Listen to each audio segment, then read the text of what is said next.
নিজেদের দ্বারা সংঘটিত সন্ত্রাসী কার্যক্রম ধামাচাপা দিতে বিদেশিদের কাছে মায়া কান্না করছে আওয়ামী লীগ। সংবাদ সম্মেলনে এমন মন্তব্য করেছেন বিএনপির মহাসচিব মির্জা ফখরুল ইসলাম আলমগীর।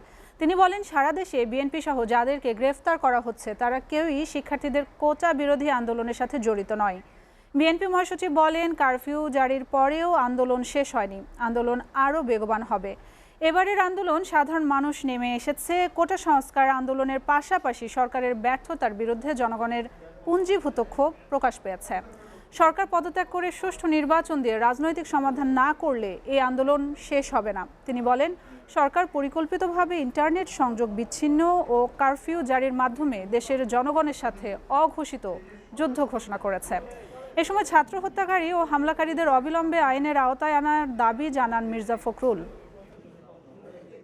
সরকার কিংবা ক্ষমতাসীনদের ছাত্রলীগ অনুধাবন না করে যেভাবে বল প্রয়োগ করে পুলিশ এবং বিজিবি প্রয়োগ করে পাঠিয়ে তাদেরকে অন্তকে বের করে দেওয়া হয়, তারপরে যখন তারা নিয়ন্ত্রণ করতে পারেনি তখন আপনার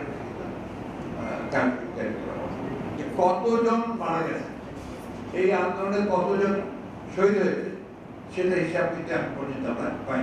ইন্টারনেট বন্ধ করে রাখা হয়েছে দেশের মিডিয়াতে বা বিদেশের মিডিয়াতে এই যে আপনার সংবাদ মাধ্যম শেয়ার করতে না পারি, রাজনৈতিক উদ্দেশ্যেই আপনার এই ঘটনাটিকে পরের দিকে এইভাবে আপনারা হ্যান্ডেল করে অন্যভাবে দিকে